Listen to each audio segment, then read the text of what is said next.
ಈ ಕಾರ್ಯಕ್ರಮವನ್ನು ಹಮ್ಮಿಕೊಂಡಿದ್ದೇವೆ. ನಾನು ಯಾವಾಗಲೂ ಒಂದು ಮಾತು ಹೇಳ್ತಾ ಇದ್ದೇನೆ, ಕಾಂಗ್ರೆಸ್ ಶಕ್ತಿ ಈ ದೇಶದ ಶಕ್ತಿ, ಕಾಂಗ್ರೆಸ್ ಇತಿಹಾಸ ಈ ದೇಶದ ಇತಿಹಾಸ.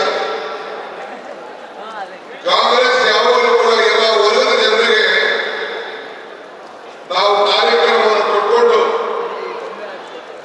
ಬದುಕಿನ ಬಗ್ಗೆ ಬದಲಾವಣೆಯನ್ನು ತರುವಂತಹ ಕೆಲಸ ಯಾವಾಗಲೂ ಕೂಡ ನಾವು ಮಾಡ್ಕೊಂಡು ನಾವು ಬರ್ತಾ ಇದ್ದೇವೆ. ಇದು ಮನ್ರೇಗಾ ಕಾರ್ಯಕ್ರಮ ಏನು ಇವತ್ತು ಈ ಹೋರಾಟ ಇಟ್ಕೊಂಡಿದ್ದೇವೆ ಮಹಾತ್ಮ ಗಾಂಧೀಜಿಯವರ ಹೆಸರಿನಲ್ಲಿ. 20 ವರ್ಷದ ಹಿಂದೆ ಮಾನ್ಯ ಬಡ ಜನತೆಯ ಉದ್ಯೋಗವನ್ನ ಹೊಟ್ಟೆ ತುಂಬುವಂತ ಒಂದು ಕಾರ್ಯಕ್ರಮ ಇದೆಯಲ್ಲ, ಅವರ ಕೈಗೆ ಕೆಲಸವನ್ನು ಕೊಡುವಂತ ಕಾರ್ಯಕ್ರಮ ಇದೆಯಲ್ಲ, ಇಡೀ ದೇಶಕ್ಕೆ ಒಂದು ಬದಲಾವಣೆ, ಒಂದು ಕ್ರಾಂತಿಕಾರಿಯಾದಂತಹ ಕಾರ್ಯಕ್ರಮ. ಈ ಕಾರ್ಯಕ್ರಮವನ್ನ ಮಹಾತ್ಮ ಗಾಂಧೀಜಿಯವರ ಹೆಸರಿನಲ್ಲಿ ಇಟ್ಟು ಗ್ರಾಮ ಪಂಚಾಯತಿಗಳು ಈ ಕಾರ್ಯಕ್ರಮವನ್ನು ತೀರ್ಮಾನ ಮಾಡಬೇಕು ಅಂತ ಹೇಳಿ ನಾವು ಈ ಕಾರ್ಯಕ್ರಮವನ್ನು ರೂಪಿಸಿದ್ವಿ. ಹಸಿದ ಹೊಟ್ಟೆಗೆ ಖಾಲಿ ಜೋಬ್ಗೆ ಇವತ್ತು ಅದರ ನೋವು ಏನು ಅಂತೇಳಿ ಅರಿವಿದೆ. ಇವತ್ತು ನಮ್ಮ ಹೆಣ್ಮಕ್ಳು 60% ಹೆಣ್ಮಕ್ಳು ಹಳ್ಳಿಗಳಲ್ಲಿ ಇವತ್ತು ಕೂಲಿಯನ್ನ ಮಾಡ್ತಾ ಇದ್ದಾರೆ. ಯಾರೇ ಪಂಚಾಯತಿಯಲ್ಲಿ ರಿಜಿಸ್ಟರ್ ಮಾಡಿಬಿಟ್ರೆ ಪಂಚಾಯತಿಯವರೇ ಈ ಕೆಲಸವನ್ನ ನಿರ್ಧಾರ ಮಾಡುವಂತ ಒಂದು ತೀರ್ಮಾನ ನಾವೆಲ್ಲ ಮಾಡಿದ್ದೇವೆ. ಸುಮಾರು 5,900 ಪಂಚಾಯತಿಗಳಲ್ಲಿ ಕನಿಷ್ಠ 1 ರಿಂದ 2 ಕೋಟಿ ರೂಪಾಯಿ ವರ್ಷಕ್ಕೆ ಉದ್ಯೋಗವನ್ನು ಸೃಷ್ಟಿ ಮಾಡಿ ಆ ಪಂಚಾಯತಿಗಳಲ್ಲಿ ಅನೇಕ ಅಭಿವೃದ್ಧಿ ಕೆಲಸವನ್ನು ಮಾಡಿಕೊಂಡು ಈ ದೇಶಕ್ಕೆ ಒಂದು ಶಾಶ್ವತವಾದಂತಹ ಆಸ್ತಿಗಳ ನಿರ್ಮಾಣವನ್ನು ಮಾಡಲು ನಾವೆಲ್ಲ ಗಮನಿಸಿದ್ದೇವೆ. ನಿಮ್ಮ ಕಣ್ಣುಗಳೇ ಸಾಕ್ಷಿ, ನೀವೇನು ಕಿವಿನೇನು ಕೇಳಬೇಕಾಗಿಲ್ಲ, ನಿಮ್ಮ ಕಣ್ಣುಗಳು ಸಾಕ್ಷಿ.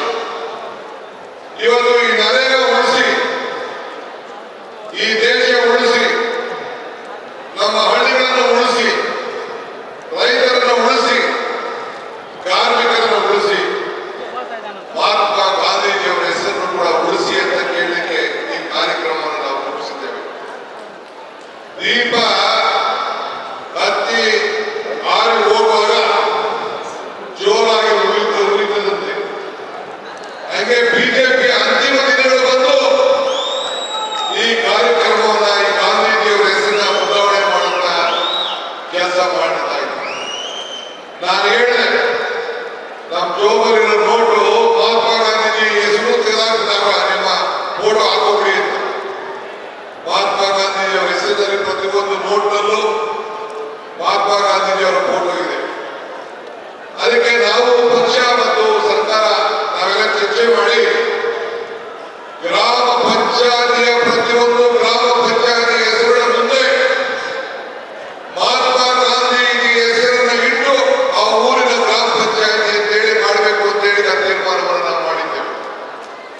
ನಿಮ್ದು ಯಾವುದೋ ಒಂದು ಪಂಚಾಯತಿ ಆ ಗ್ರಾಮ ಪಂಚಾಯತಿ ಹೆಸರು ಪಕ್ಕ ಈಗ ಕೋಲಾರ ಅಂದ್ಕೊಳ್ಳಿ, ಇಲ್ಲ ಚಿಕ್ಕಬಳ್ಳಾಪುರ ಹಳ್ಳಿ ಅಂದ್ಕೊಳ್ಳಿ, ಮಹಾತ್ಮ ಗಾಂಧೀಜಿ ಕೋಲಾರ ಗ್ರಾಮ ಪಂಚಾಯತಿ ಅಂತೇಳಿ ಹೆಸರನ್ನ ನಾಮಕರಣ ಮಾಡುವಂತ ಕೆಲಸ ಇವತ್ತು ನಾವು ಮಾಡಿದ್ದೇವೆ. ಉದ್ಯೋಗ ಖಾತ್ರಿ ಯೋಜನೆ ಇದು ಕಾಂಗ್ರೆಸ್ ಕಾರ್ಯಕ್ರಮ ಮಾತ್ರ ಅಲ್ಲ, ಇಡೀ ದೇಶದ ಕಾರ್ಯಕ್ರಮ, ದೇಶದ ಬಡ ಜನತೆಯ ಕಾರ್ಯಕ್ರಮ, ದೇಶದ ಬಡ ಜನತೆಗೆ ಕೂಲಿ ಕೊಟ್ಟು ಆತ್ಮಧೈರ್ಯ ತುಂಬುವಂತಹ ಒಂದು ಕಾರ್ಯಕ್ರಮ.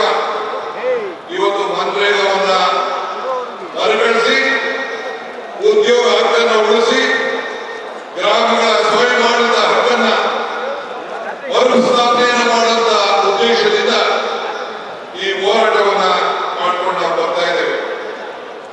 ಕನ್ನಡಿಗರ ಮೇಲೆ, ಭಾರತದ ಬಡ ಜನತೆ ಮೇಲೆ ಇದೊಂದು ದೊಡ್ಡ ಅನ್ಯಾಯ ನಡೀತಾ ಇದೆ.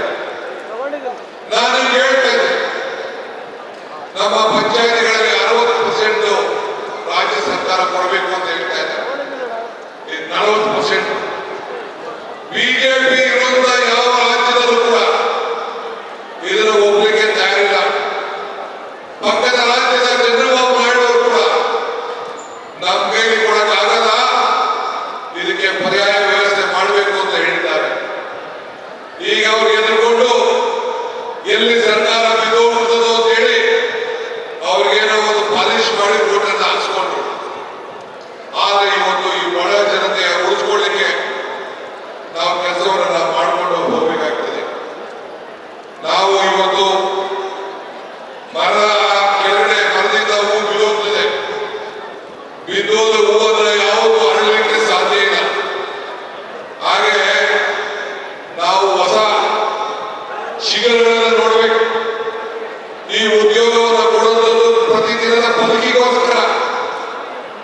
ಇವತ್ತು ನೀವು ಸುಮ್ಮನೆ ಕೂತ್ಕೊಳ್ಳೋದು ಬೇಡ.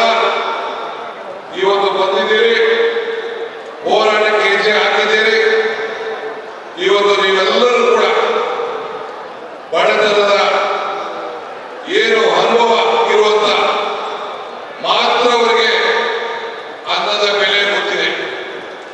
ಆದ್ರಿಂದ ಕಾಂಗ್ರೆಸ್ ನಮ್ಮ ಬಡಜನತೆಯ ಆರ್ಥಿಕ ಶಕ್ತಿಯನ್ನು ತುಂಬುವಂತ ದೃಷ್ಟಿಯಿಂದಲೇ ಇವತ್ತು ನಾವು 5 ಗ್ಯಾರಂಟಿಗಳನ್ನು ತೆಗೆದುಕೊಂಡು ಬಂದವು. ಅದೇ ರೀತಿ ಉದ್ಯೋಗ ಖಾತ್ರಿ ಗ್ಯಾರಂಟಿ ಇದು. ಬೆಲೆಗಳು ಗಗನಕ್ಕೆ ಹೋಗ್ತಾ ಇತ್ತು, ಆದಾಯ ಪಾತಾಳಕ್ಕೆ ಹೋಗ್ತಾ ಇತ್ತು. ಆ ದೃಷ್ಟಿಯಿಂದಲೇ 5 ಗ್ಯಾರಂಟಿಗಳನ್ನು ತಂದು ನೀವು ಯಾರು ಕೂಡ ಕರೆಂಟ್ ಬಿಲ್ ಕಟ್ತಾ ಇಲ್ಲ, ಉಚಿತವಾಗಿ ನಿಮ್ಮ ಮನೆಯನ್ನ ಬೆಳೆಸ್ತಾ ಇದ್ದೇವೆ. ನನ್ನ ತಾಯಿಯಂದಿರು ಸೋದರಿಯರೆಲ್ಲ ಉಚಿತವಾಗಿ ಪ್ರಯಾಣ ಬೆಂಗಳೂರಿಗೆ, ದೇವಸ್ಥಾನಗಳಿಗೆ, ಗಂಡರ ಮನೆಗೆ, ಬೀಗರ ಮನೆಗೆ ಎಲ್ಲ ಕೂಡ ಇವತ್ತು ಮಾಡ್ತಾ ಇದ್ದಾರೆ. 5 ಕೆಜಿ ಅಕ್ಕಿ, ಇನ್ನ ಮೇಲೆ 5 ಕೆಜಿ ಬೇರೆ ಬೇರೆ ಪದಾರ್ಥಗಳನ್ನು ಕೊಟ್ಟು 10 ಕೆಜಿ ಕೊಡುವಂತ ತೀರ್ಮಾನ ನಮ್ಮ ಸರ್ಕಾರ ಮಾಡಿದೆ. ತಾಯಿಯರ ಮಳ್ಳಿಗೆ 2,000 ರೂಪಾಯಿ ತಿಂಗಳಿಗೆ ಕೊಡುವಂತ ಐತಿಹಾಸಿಕ ತೀರ್ಮಾನ ಬಿಜೆಪಿಯವರೆಲ್ಲ ಟೀಕೆ ಮಾಡ್ತಾ ಇದ್ರು, ನರೇಂದ್ರ ಮೋದಿ ಟೀಕೆ ಮಾಡ್ತಾ ಇದ್ರು. ಈಗ ನಮ್ಮ ಖಾತ್ರಿ ಯೋಜನೆ, ಈ ಪಂಚ ಗ್ಯಾರಂಟಿ ಯೋಜನೆ ಇಡೀ ದೇಶದ ಯೋಜನೆ ಆಗಿದೆ. ಇದನ್ನ ಯಾವ ಕಾರಣಕ್ಕೂ ನಿಲ್ಲಿಕ್ಕೆ ನಾವು ಬಿಡುದಿಲ್ಲ, ನಿಮ್ಗೆ ನಿಲ್ಲಿಸಕ್ಕಾಗಲಿಲ್ಲ. ಬಡವರ ಬದುಕಿಗೋಸ್ಕರ ಈ ಕಾರ್ಯಕ್ರಮವನ್ನು ನಾವು ಈ ಸಂದರ್ಭದಲ್ಲಿ ನಾವು ರೂಪಿಸಿದ್ದೇವೆ. ಬಂಧುಗಳೇ, ಹೋರಾಟ ಮಾಡುವನು ಗೆದ್ದೇ ಗೆಲ್ತಾರೆ. ಯಾವ ಕಾರಣಕ್ಕೂ ಸೋಲಿನ ಭಯ ಇರಲಿಕ್ಕೆ ಸಾಧ್ಯ ಇಲ್ಲ. ಇದು ಬಾಬಾ ಸಾಹೇಬ್ ಅಂಬೇಡ್ಕರ್ ಅವರು ಹೇಳಿದ್ದಾರೆ. ಹಂಗೆ ಇವತ್ತು ನಾವೆಲ್ಲ ಹೋರಾಟವನ್ನ ಮಾಡ್ಕೊಂಡು ಬರ್ತಾ ಇದ್ದೇವೆ. ಬದುಕಿನಲ್ಲಿ ಹೆಜ್ಜೆ ಗುರುತನ್ನ ಉಳಿಸ್ಕೊಂಡು ಹೋಗಬೇಕು ನಾವು. ಸೊ ನಿಮ್ಮ ಹೋರಾಟ ಮೋಕ್ಷಗಂಡ ಸರ ವಿಶ್ವೇಶ್ವರರ ಭೂಮಿ ಇದು. ಈ ಭೂಮಿಲಿ ತ್ಯಾಗವನ್ನ ಮಾಡಿಕೊಂಡು ನೀವೆಲ್ಲ ಸೇರಿ ಕೆಲಸವನ್ನ ಮಾಡಿಕೊಂಡು ಈ ಹೋರಾಟಕ್ಕೆ ಹೆಜ್ಜೆಯನ್ನು ಹಾಕೊಂಡು ಬರ್ತಾ ಇದ್ದೀವಿ. ಈ ದೇಶದಲ್ಲಿ ಮಹಾತ್ಮ ಗಾಂಧೀಜಿಯವರ ಹೆಸರನ್ನ ಯಾರ ಕೈಲೂ ಅಳಿಸಲಿಕ್ಕೆ ಸಾಧ್ಯ ಇಲ್ಲ. 100 ವರ್ಷ ಆಯಿತು ಮಹಾತ್ಮ ಗಾಂಧೀಜಿಯವರು ಈ ದೇಶದ ಸ್ವಾತಂತ್ರ್ಯವನ್ನು ವಹಿಸಿಕೊಂಡು, ಸ್ವಾತಂತ್ರ್ಯದ ಕಾಂಗ್ರೆಸ್ ಪಕ್ಷದ ನಾಯಕತ್ವವನ್ನು ವಹಿಸಿಕೊಂಡು ಇವತ್ತು ನಾವೆಲ್ಲ ಸ್ವಾತಂತ್ರ್ಯ ಬಂದು, ಪ್ರಜಾಪ್ರಭುತ್ವ ಬಂದು, ನಿಮ್ಗೆಲ್ಲ ಸಂವಿಧಾನ ಕೊಟ್ಟು, ರಾಷ್ಟ್ರಧ್ವಜ ಕೊಟ್ಟು, ರಾಷ್ಟ್ರಗೀತೆಯನ್ನು ಕೊಟ್ಟು ಈ ದೇಶದ ಜನರಿಗೋಸ್ಕರ ಇವತ್ತು ನಾವು ಹೋರಾಟವನ್ನು ಮಾಡಿಕೊಂಡು ನಾವು ಬರ್ತಾ ಇದ್ದೇವೆ. ಅದರಿಂದ ನಾವು ನರೇಗಾ ನಾಶವನ್ನು ಮಾಡಲಿಕ್ಕೆ ಬಿಡೋಣ, ರೈತರ ಉದ್ಯೋಗವನ್ನು ಕಿತ್ಕೊಳ್ಳಿಕ್ಕೆ ನಾವು ಅವಕಾಶವನ್ನು ಮಾಡಿಕೊಳ್ಳಿಲ್ಲ. ನರೇಗಾರವರ ಸಂವಿಧಾನ ಅಡ್ಡ ಬಂದರೂ ಕೂಡ, ಅಡ್ಡ ಬಿದ್ದಿದ್ರು ಕೂಡ ಅದನ್ನ ಬದಲಾವಣೆ ಮಾಡಕ್ಕೆ ಹೊರಟಿದ್ರು.